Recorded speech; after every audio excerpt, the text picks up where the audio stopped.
Welcome everyone to another episode of The Inside Word. My name is Lachlan McLean from Beer Cartel, Australia's #1 craft beer retailer. For our 18th episode, I chat to Beer Cartel director Geoff Huens about the ins and outs of advent calendars. We talk about everything from where they came from, the year-on-year concept and changes, and right through to the process and time that goes into making them. Welcome everyone, I'm here today with Beer Cartel Director Geoff Huens to have a chat about Advent calendars. Just hit 1st of November, so we thought we'd have a bit of a chat about what an Advent is and kind of what goes into making them. Thanks for joining me. Thanks for having me, Lockie. So, Advent calendars, before we kind of dig into beer Advent, what's Advent? So Advent calendars were traditionally a piece of card that were given to children that had little windows, and I even remember being a child that I'd have one leading into Christmas, and each window had like a festive kind of scene behind the window. Usually it was like a house or something along those lines with 24 kind of windows. And then as we got a little bit older, that got replaced with chocolate Advent calendars. And now the world's... Well, it kind of disappeared once you kind of hit, 10, 11, 12. You didn't really see them. So I guess, beer Advent calendars. Yeah, so the world's kind of generally just around Advent calendars on the whole. So we do our beer Advent calendar. I've done it for a number of years now. But now you get pet Advent calendars as well. There's all sorts. I remember we're doing some research into this, and I found, Lego were doing them for kids. So, you can get makeup ones. Yeah, makeup, beauty ones. Yeah. There's, anything you can kind of buy during the year, you can find something in Advent. Yeah. So, when Advent started happening, beer ones, about 2014, 2015? Yeah, so our first one was in 2015. When I say it's ours, we actually were reselling ones that had been made by Bridge Road. Oh, yeah, that's right. So Bridge Road had originally kind of come up with the idea in early 2015 after an experience in 2014 where they'd been approached by a Canadian importer. And Ben, who was the founder of Bridge Road, had been asked to brew a beer to ship out to Canada to be put in Advent calendars, in a Canadian Advent calendar, which was sold throughout Canada and North America in the US. And from that, they bought a whole shipping container. And from memory, Ben said they sold about 16,000 Advent calendars. So I guess for people out there, a shipping container is what, about 8 8 pallets? to 10 pallets, depending on the size. But 20 a lot of beer. It's quite a lot of beer, and I think for Ben, he kind of went, right, well, if that's one beer that's going into an Advent calendar, why not bring that kind of concept to Australia and create one? And so in 2015, he released with other Australian breweries the Bridge Road and Friends Advent calendar. That's right. And I remember chatting to him, and he said, would you like to order some? And I said, yeah. And because we never kind of knew much about the backstory at that stage, we tentatively just purchased 30 or 50 of them. Yeah. And then as soon as we put them online, they basically were gone within about 48 hours. I called Ben back up and I said, can I have some more? And he said, no, they're all gone. That first beer they did for Canada, that was their one they're still doing there. Yeah, the Fat Man red Big suit, Sack. Big Sack red suit. The red IPA is delicious beer. Yeah. We started doing the very first Beer Cartel one then in 2016. That was my first year here. It was an experience of a Christmas. So I remember when we first did it. Geoff, I'll let you. What happened in 2016? So, so we obviously also saw the same thing Ben kind of saw, and we saw that it, people were quite delighted with receiving different beers on the lead up to Christmas and counting their way down to Christmas with craft beer. And internally, I kind of just started the conversation about wanting to create our own Advent calendar. And one challenge being a small business and 4 or 5 years ago was just kind of going, right, well, money was still reasonably tight. And we didn't want to have like a massive expenditure without knowing that the product had massive legs. And making a big investment. So I remember the forecast, I was like, we should get, I can't remember how much I was wanting to get in terms of cases. So I said, we should get this amount. And then it kind of got knocked back a bit, just to kind of approach it with a bit of caution. And then we went with that initial, I guess, estimate, which I think was 250 Advent calendars. I remember Rich coming down and being like, I remember asking him, how many do you think we're going to sell of these? Like, I'll be stoked if we hit 50. Yeah. So I think the first kind of order we put in for the 25 different beers was to get to 250 advent calendars, and we thought that if we got to 250, we were doing pretty well, and we ended up going to about 1,100. So we did kind of 4 times what our conservative estimate was. It was very much make them to order and kind of putting them onto trolleys and wheeling them out and putting them onto the bays to get them out as they were kind of coming in. Yeah, and we didn't have a custom box or anything made for it.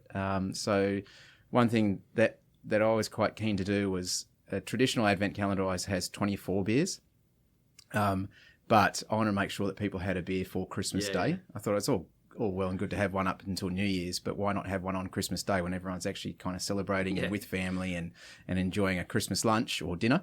And so, to be able to do that with our standard boxes, what I kind of thought we'd do is we would double stacked 2 cans on top of each other. And back then in 2017, they were actually, it was 2016, sorry, they were actually beers number 1 and 2. And I went to a local printer and he just made like a cardboard insert that was perforated on top. And we kind of stuck those down with a bit of sticky tape and some glue and things like that. But it worked well as a proof of concept and to test things out. But so I guess I remember the madness of it, and I guess we're a lot more organised nowadays than we were back then for it, and I guess we've seen kind of the whole kind of area grow. We kind of went into 2017 knowing that it was kind of had legs. We got a box designed. Yeah, which was an interesting concept in itself. So I reached out to Visi Packaging, who made those boxes, and we went with the same concept in terms of stacking 2 beers on top of each other. One interesting thing back then is that the craft beer industry was still very heavily focused on packaging in bottles. So those boxes in 2017, the custom boxes were made and designed to have, by and large, 23 bottles and then 2 cans stacked on top of each other. And then I went to 99 Designs online to try and get I think they kind of run a competition type thing with people that kind of submit some design concepts, and it ended up working with a guy who was based in Colombia. Yeah, right. It was an interesting concept, and just kind of working through that and working with Visi as a cardboard manufacturer to bring an idea to an actual product was interesting, and few challenges. If you've ever been to a Beer Cartel store, our warehouse is it's not the biggest warehouse, and I think the previous year when we did 1,000, that stretched us to almost our limits, and so I think we outsourced kind of the packing of the box that year because we don't have the room. So that was kind of another experience of trying to let other people and put your trust in them. Yeah, so by and large, except for advent calendars, everything that gets shipped out from our business is kind of handled in-house. And a lot of that is just for kind of quality control and kind of stock management. With something like advent calendars, we know that the packaging is only going to be for a short period of time, and then those parcels are kind of get sent out. So stock rotation isn't really an issue.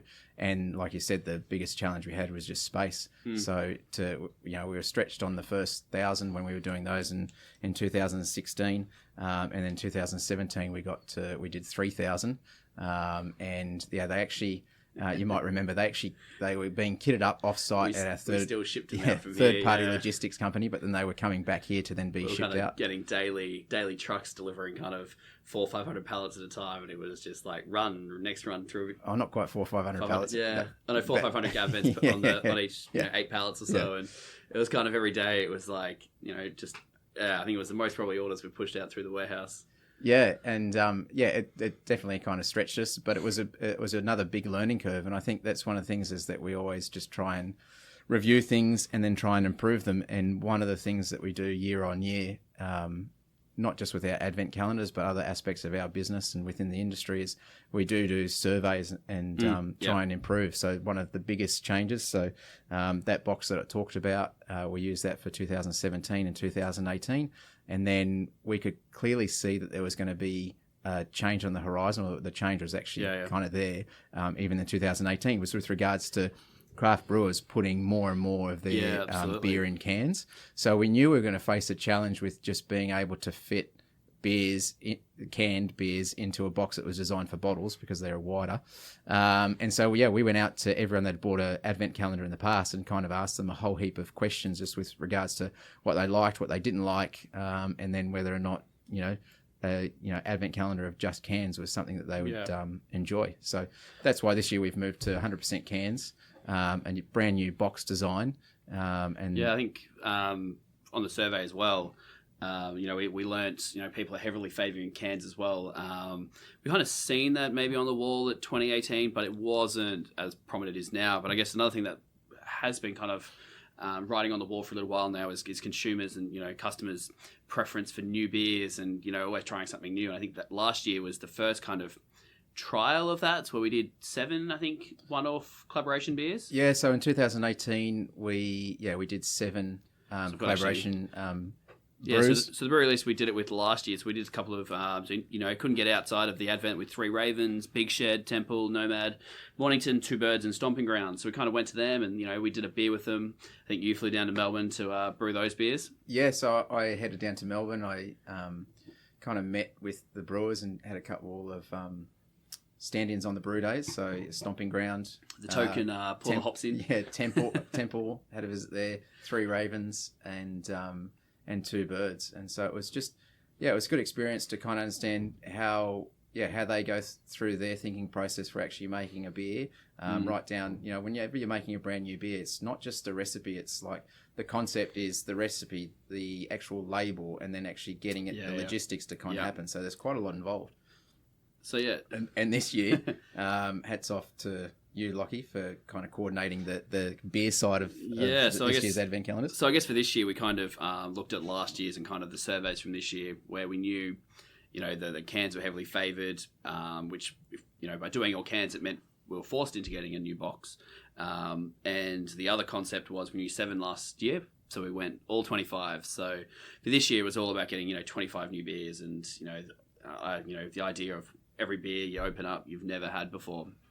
So that was kind of a job too big for one person. So I kind of came in and helped put the beers together, which kind of, 25 new beers was a challenge. But I know watching you trying to do the box as well. I might start with the box this year. And I know that is a job that I'm glad I didn't have to do. Yeah. I mean, if anyone's worked with kind of cardboard manufacturers and designs and stuff like that, there's always kind of teething issues with getting everything spot on, especially when you're doing a concept that isn't just a regular slotted box. If you just want a normal box with a pretty easy graphic, that's one thing. But when you want to just have a box that hasn't been made before, and you also got to think about how it's going to impact on the packaging line. So when it's actually being packaged, that it doesn't kind of create kind of headaches. There's a fair bit of work involved in it. But this year, a shout out to the team at Fluffy Crunch, who actually make a fairy floss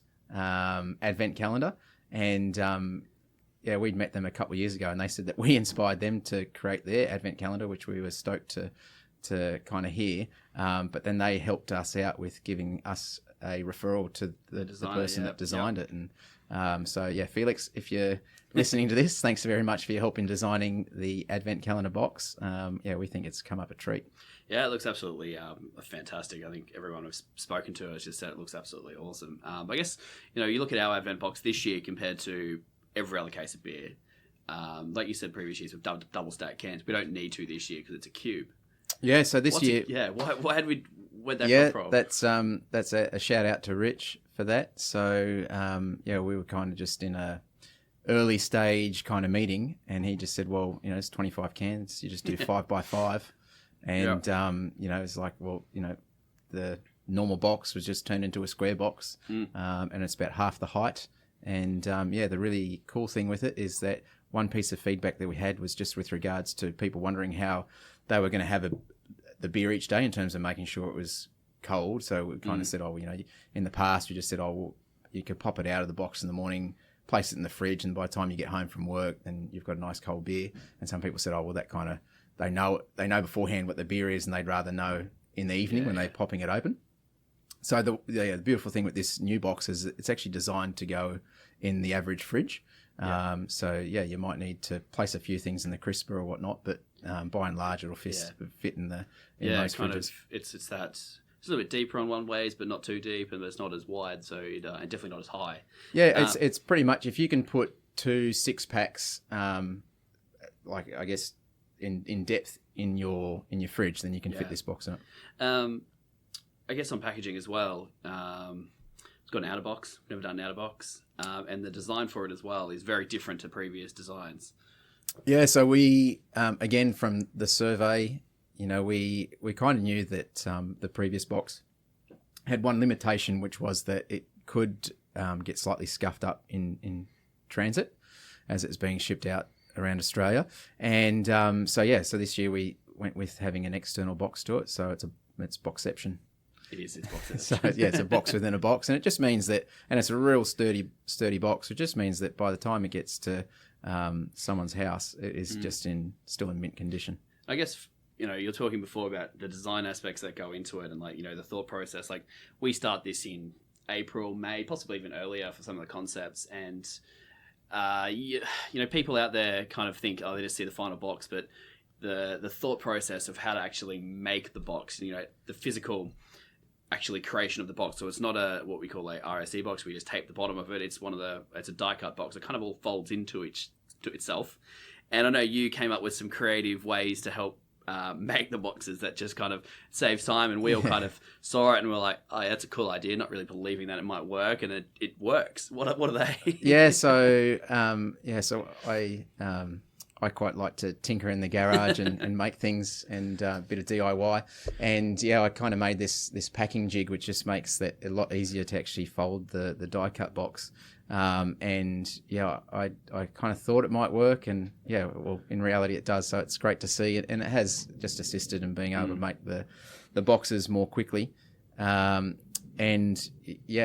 guess it's just it's all those little pieces you got to think of. I mean, you talk about we start in April and May.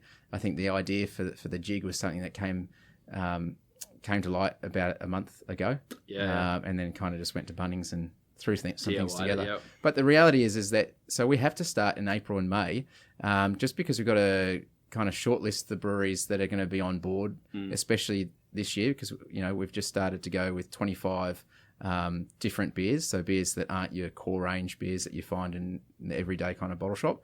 And if we tried to call those breweries in August or September and say, can you brew a beer for us that we want to have in October, there is just no chance that they would say yes, because they've got their brewing schedules 3 to 6 months kind of planned out in advance. So that has to be started in April, May, and every beer in the advent calendar is brewed fresh. There is this old thing that I haven't seen it this year, but in the past, where people used to think that these type of advent calendar boxes were a great way to get rid of old stock, and I don't know where that began. I wish it. It's kind of like the volumes that we're doing in these sort of things, where you don't actually have that much old stock lying around. So to anyone that that does think that advent calendars are a way that people kind of get rid of old stock, it just isn't, because the volumes that we do just inherently mean we have to have the freshest brew stock. If anything, it's more the logistics for these kind of projects. They're not something that December 1 comes around and we start knocking them together in kind of mid-November, and then you've got them a week before, so we can get the beers in early November. These things take the process for this, like I said, it starts in May, but I remember, I think it was around March, April, and we're kind of working back our timelines of when we need to start this, and I think we're like, well, we need to, get beers, and we need start shipping out to customers on early November, so we need to be getting beers into the packaging company at kind of early October, and we're working back, and we're like, oh wow, we've got to start this next week. To start hitting all our timelines. And, I guess for people out there, people kind of think, how do we actually come up with the breweries that we feature in it? I kind of took the reins for that this year. And I guess kind of give you a bit of an insight as to how we actually came up with it. So myself, Geoff, Rich, and one of the other guys here, Kieran, also, so we all put together our top 25 breweries in Australia with about who we thought we would like to see in the advent calendar with, I think, 5 backups. I took that data from all 4 of us, collated it, and then took our joint 25. So we've all got different opinions on who we like, but that gave us 25 or 30 breweries. I then sent a survey out to those breweries saying, would you like to be a part? Of those 30, we got 25 yeses. So I was like, done, we've got our breweries. Yeah. So that's kind of the easy part. But, there's so much that goes into it. For these kind of limited releases, which I think, as I've said, people, it's great, but it is very much a art in logistics. There's threads with breweries, 50, 60 emails long, back and forth, working things out. We kind of then, for me, what I did was I put together like a mock advent calendar. So we locked in our breweries first and then started going to these breweries and saying, there's no point going to them and saying, here's free reign. One, the art of these advents is, we're trying to hit kind of a price point, as everyone, would do for these sort of projects. And you're going to have more expensive beers, and you're going to have cheaper beers than the average. So you're trying to hit a price point. And the art is trying to, make some of the cheaper beers still really, really good. As we always do, I think the first one we had how many styles? We've always done a really wide range of styles as well. Yeah, one of the big focuses that I've always wanted to have for our Advent calendar is just across a range of styles. So each year we've always had 20 plus kind of different styles. So, I mean, like I classify an IPA and a double IPA as a different style. So they're still part of the IPA kind of family, but they're kind of different styles. And the whole idea and the premise for it is just that for us, it's about taking people on a bit of a journey. So if you have nothing but a box of IPA or pale ales, then it's not, to me, that's not really exciting. You want a box. bit of everything. You want it, and you want to, and some beers you might have it and you go, oh, look, I've had it.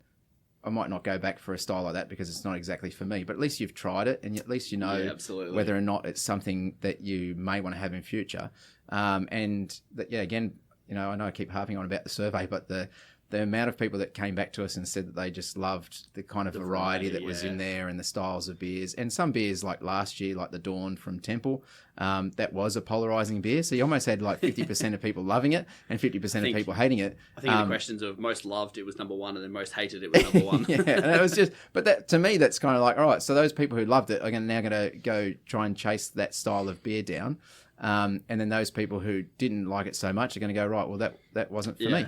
But at least they tried it and they can kind of experience what the world of craft beer is about. And we've always wanted to kind of share that. So I think this year as well, I think we've managed to get 21-ish styles on board. Yeah. But I guess, what I kind of did was, instead of taking to a brewery and go free reign, I kind of mocked up an advent calendar of styles and kind of asking a brewery to say, this is kind of the price point we want to hit with this kind of rough style. Can you do it? Yes or no? Back and forth. And then got to the beer. Yeah, and some breweries are just known for different styles. 100%. So you've got some breweries that are kind of more well known for doing sours, or breweries that are kind of got a German influence, while others have dabbled with Belgian style of beers, and others that are just kind of doing New England IPAs, whatever it might be. So there's kind of no point in going to a brewery and saying, right, can you, we know you do all these other great styles really, really well, but we want you to do this a bit left of field. Oh, so play to your strengths. Exactly. And so that's why we have been a bit selective with the breweries and the beer styles that we've kind of included, because we want them to be showcased by the best breweries in Australia that are really, really known for making certain styles. Yeah, so I think, from the beer point, we kind of got those styles locked in, and we got we had everything kind of locked away, and then you start working out and you're like, kind of nearly done, and this is probably in about July, August. Then you start realizing that the hard part starts working in, and the logistics and back and forth of like, from marketing to logistics and packaging and labels. And this year as well, another tricky part that we hadn't really dealt with last year is we've got 25 unique can designs, which they look absolutely stunning, but sign off on them, and it's just a tricky thing. There's so much that goes into it. I guess that's kind of... Yeah, and one thing, just with regards to logistics and stuff. So the other key thing, I mean, we know the freshness of beer is pretty paramount, so that people can be enjoying beers at their best. And so, I mean, these beers are kind of packaged October. Every single beer, pretty delivered much, in yeah. November and being enjoyed started December onwards. So yeah, the beers are as fresh as possible.